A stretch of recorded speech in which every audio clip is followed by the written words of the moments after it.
Many thanks for making a date on Marketplace, which is coming to you live on Joy News, also streaming live on Facebook. Now to the very first story. President Akufo-Addo says he is confident the new payment system law will drive innovation and help spur growth in the financial sector. According to the president, the country will soon be leading Africa in digital payments with the introduction of some measures that have transformed its electronic payment system. President Akufo-Addo was speaking at the opening of the SWIFT Africa Regional Conference here in Accra. African countries are embracing fully the advancement made in the digital world to help drive growth and increase productivity of their respective economies. For us in Ghana, we have made modest gains in this regard. Since my assumption of office in January 2017, we've leveraged on technology to help reform and improve our institutional and regulatory processes, to establish a digital economy that is supporting sustained economic growth and improving the well-being of our citizens, conduct financial transactions, and is rapidly promoting financial inclusivity in Ghana.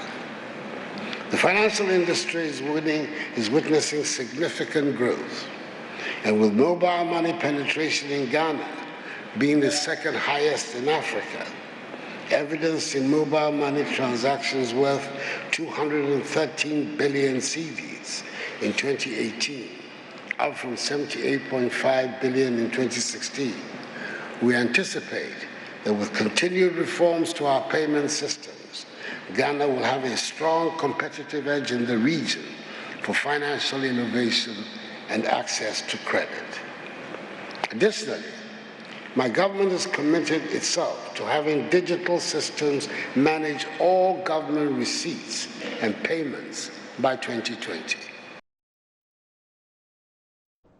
Moving on, government would in August issue its first 20-year local bond in the country. This was captured in the issuance calendar from June to August this year. There's more in the following Business Desk report. Based on government's calendar, which covers its borrowing from June to August this year, the Finance Ministry, through the Bank of Ghana, is planning to raise some 450 million Ghana cedis for the 20-year bond. The ministry is in the same calendar also looking at the option of raising 300 million cedis over 15 years and another 10-year bond.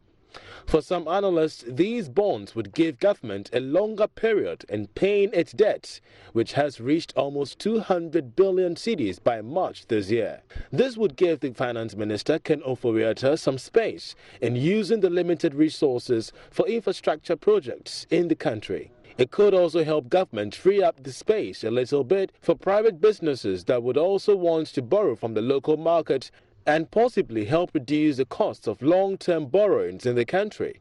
The strategy may assist government reduce its borrowing in dollars, a development that would help stabilize the cedi in the short term. Based on the calendar, government plans to issue $10.3 billion worth of bonds. However, 9.8 billion cedis will be rolling over maturities, while 476 million cedis would actually be fresh borrowings to meet government's financing needs for the next 3 months.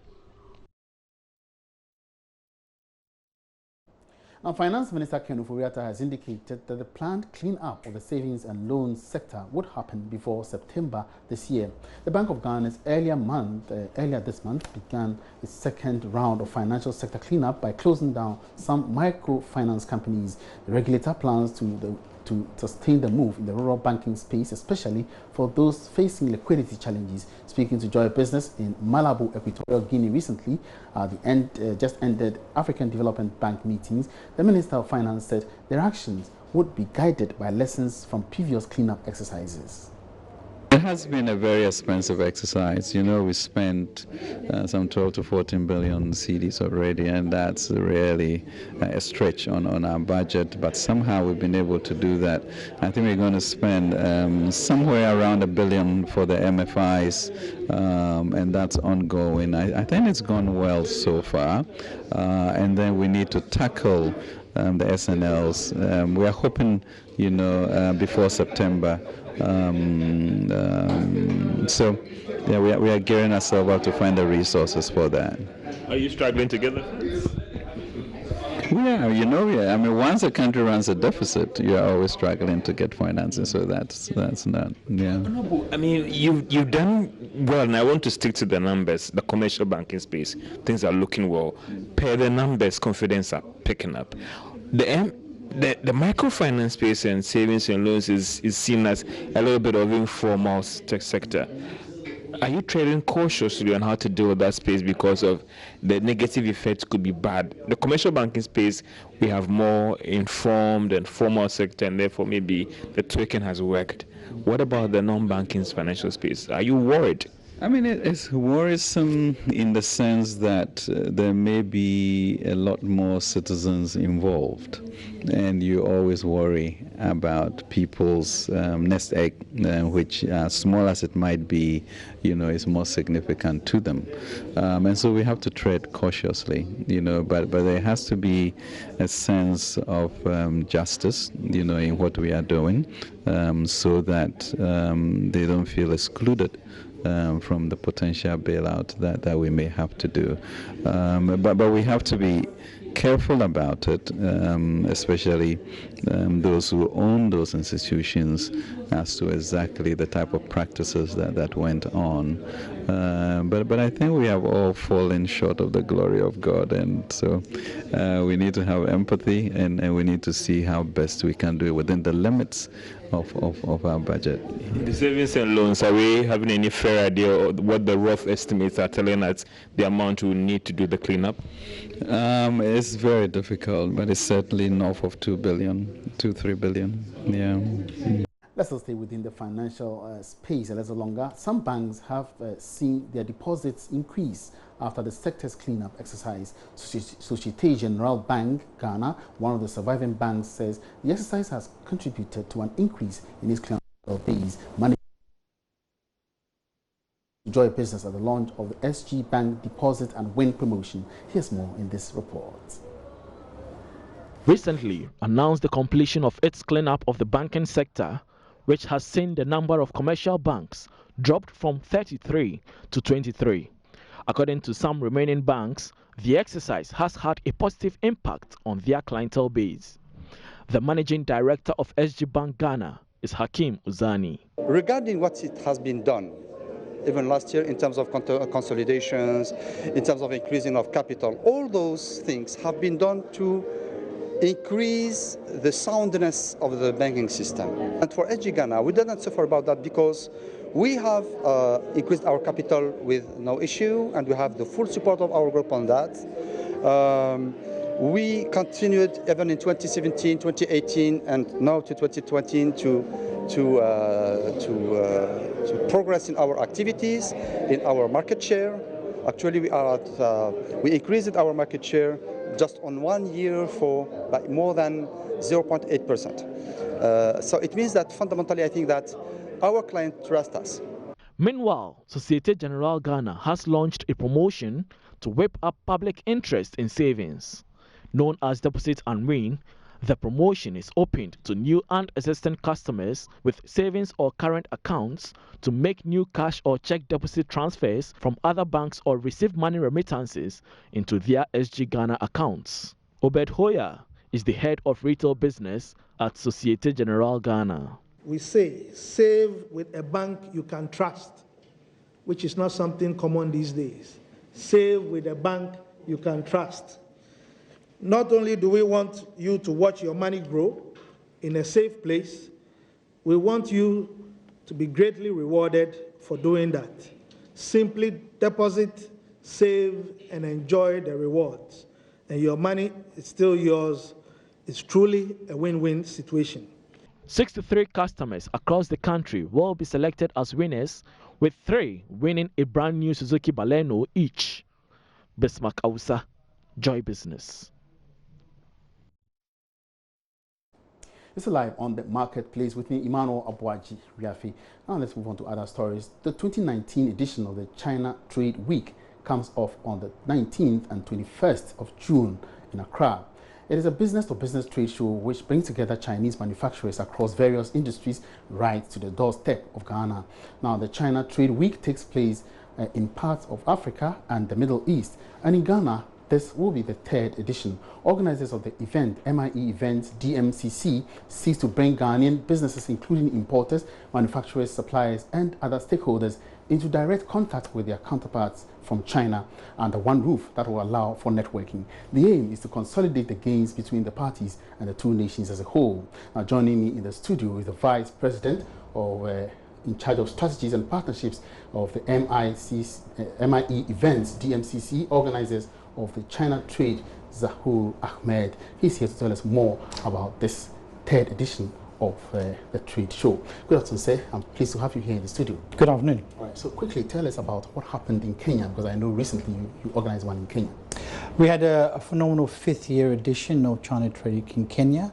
We welcomed over 30,000 visitors over 2 phases, spread over 2 weeks, and 500 businesses representing 12 sectors in that growth area. We also had the support of both government and industry supporters, so we're very grateful for the continued support, and we look forward to bringing that success into Accra. And obviously for this year, it's the 3rd edition of China Trade Week, and we look forward to a lot of businesses coming together and doing business with Ghanaian industry. All right. So what are your expectations for this year's event? Well, growth. Global trade is a bilateral trade process between China and Ghana.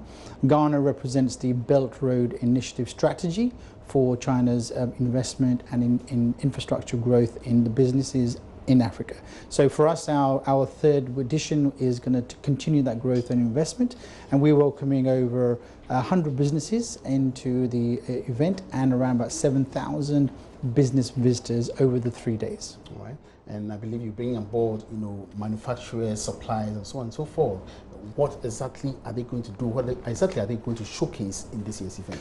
Well, there's a multitude of sectors, including manufacturing, lighting, electronics, textiles, infrastructure, and also we're welcoming Ghanaian Pavilion this year as well, which is going to be showcasing products and services from local businesses. The platform gives a perfect opportunity for the products to be showcased, services to be delivered, both from the technical perspective, manufacturing, which gives us the opportunity to work with Ghanaian businesses to make sure they're price competitive and investment flows both ways. Right. And what form is this year's event going to be like, and what are some of the topics that are going to be discussed? Well, it's predominantly a business-to-business trade platform. So there's an exhibition component where products are showcased. We have a 3-day conference, seminar and workshops packed, both from partner engagements, from local businesses, international speakers. Also, we have business-to-business meetings taking place. I think we've got over 200 business meetings a day. That's local businesses, local buyers, interacting and discussing future partnerships with the local SME Chinese businesses that we brought here. So it's a 4-pack 3-day event. All right.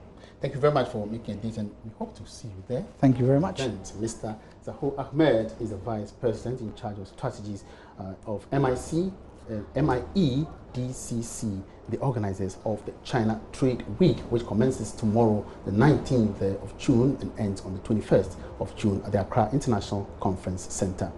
Let's move on to other stories. The Asantehene Otumfuo II has implored government and its agencies to redeem their indebtedness to the national oil marketing outlet, Ghana Oil Company. He observes such debts are major challenges to effective operations of the state oil marketer.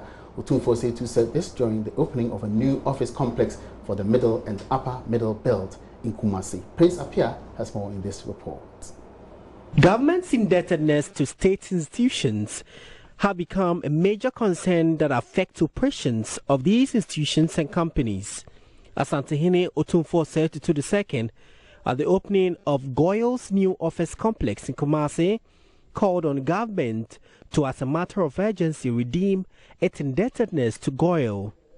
The oil marketing company has managed to rub shoulders and compete effectively with other oil marketing companies in the country. But Asantehene believes it could do better if the practice by government stops.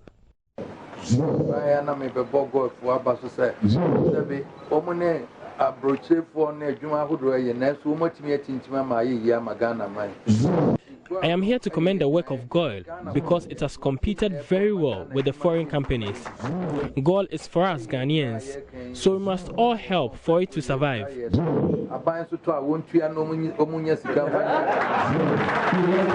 When government take credit from GOIL, they should pay so the company can operate effectively. Because if you go for free coupons and others buy without paying, the company cannot survive and a lot of people will lose their jobs. We should all redeem our credits. I want to tell the employees that the company is not for the MD, but for all of us. So they should treat it as such.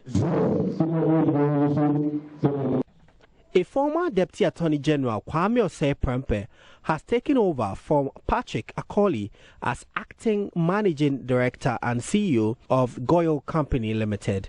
He says discussions are ongoing with metropolitan, municipal and district assemblies on increasing GOIL dealership and customer base. And I believe that very soon we will rise up.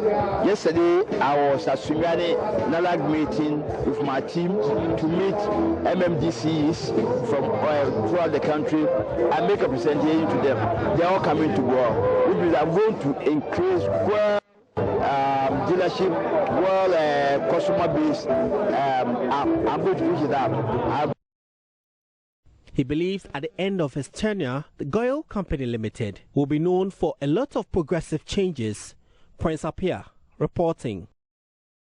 And in another development, State Oil Marketing Company GOIL has denied reports some of its service stations are shortchanging customers in its service delivery. The Ghana Standards Authority last week cited 10 fuel filling stations, including those of GOIL, for engaging in under-delivery of fuel to buyers. However, Acting Chief Executive of GOIL, Kwame Osei-Prempeh, is doubtful about the development due to what he says is consistent monitoring of his equipment.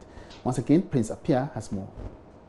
The Ghana Standards Authority report named Shell, its motorway extension and Amanfum West branches, Total, the McCarthy Hill branch, Firms Oil, Titegu Junction and Spintex Road branches, Glory Oil, Spintex Road, Allied Oil, Sakamang, as well as Goodness Energy at Kaswa. GOIL stations at Galilea and Mile 11 complete the list.